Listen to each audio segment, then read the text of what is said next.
আসসালামু আলাইকুম এভরিওয়ান। আশা করছি সবাই অনেক ভালো আছেন। আজকে আমি তৈরি করে দেখাবো নিমকি। মিষ্টির দোকানের মতোই নিমকি, যে নিমকিটা তৈরি করার পর 1 মাসের মতো মুচমুচে থাকবে। অনেকেই এই নিমকি তৈরি করতে গিয়ে ঝামেলায় পড়েন, বানানোর পর কেমন জানি এটি নেতিয়ে যায়, সেই সাথে অনেকটা সময় ধরে ক্রিস্পি থাকে না। আজকে এই নিমকিগুলো 1 মাসের মতো সংরক্ষণ করতে পারবেন আর অনেক ক্রিস্পি থাকবে।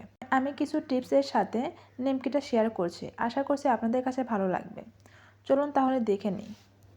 প্রথমে নিয়ে নিচ্ছি একটি বাটিতে 2 কাপ ময়দা, স্বাদমতো লবণ, হাফ চা চামচ কালো জিরা, আর উঁচু করে 1 চা চামচ চিনি, আর দিয়ে দিচ্ছি 1 টেবিল চামচ রান্নার তেল। এখন সব কিছু ভালোভাবে সময় নিয়ে মিশিয়ে নিব। আর এখানে কিন্তু অবশ্যই চিনি ইউজ করবেন, তা না হলে কিন্তু নিমকিগুলো খাস্তা হবে না।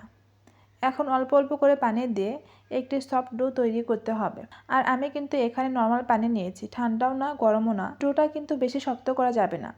সফট একটা ডো হয়ে গেছে, এখন ঢেকে রেখে দিচ্ছি 1 ঘন্টার জন্য। 1 ঘন্টা পর ময়দার এই ডোটা অনেকটাই সফট হয়ে গেছে।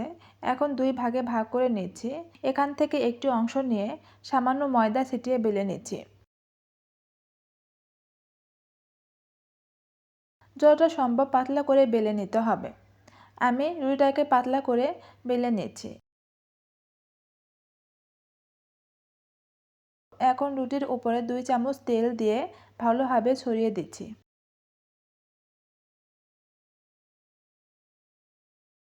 আরও কিছু ময়দা ছিটিয়ে দিচ্ছি। ময়দাটা ভালোভাবে রুটির সাথে মিশিয়ে নেব। এখন একটা সাইড থেকে রোল করে নিচ্ছি। আমার রুটিটা কিন্তু অনেক পাতলা হয়েছে। চেষ্টা করবেন রুটিটাকে পাতলা করে বেলে নিতে। তো পুরোটা রুটি এইভাবে রোল করা হয়ে গেছে। এখন একটু হাত দিয়ে ঘুরিয়ে নিচ্ছি। নিমকি এখন যে সাইজে তৈরি করব, এখন সেইভাবে কেটে নিচ্ছি। একটু ছোট ছোট করে কেটে নিচ্ছি।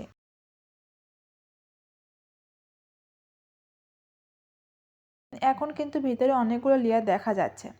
তারপর হাত দিয়ে চেপে দিচ্ছি আর ছোট করে রুটি বানিয়ে নিচ্ছি। নিমকির এই রুটিটা কিন্তু অনেক ছোট হবে। তারপর মাছ বরাবর ভাঁজ দিয়ে দিচ্ছি। তারপর পাশ থেকে আবারও একটা ভাঁজ দিয়ে দিব। আমার নিমকি তৈরি হয়ে গেছে। আর আজকে সবগুলো নিমকি একইভাবে তৈরি করে নিয়েছি। চুলায় মিডিয়াম আঁচে তেল গরম করে নিয়েছি। তেলটা কিন্তু বেশি গরম না, মিডিয়াম আঁচে তেল গরম করে নিতে হবে। তারপর একটা একটা করে নিমকিগুলো দিয়ে দিতে হবে।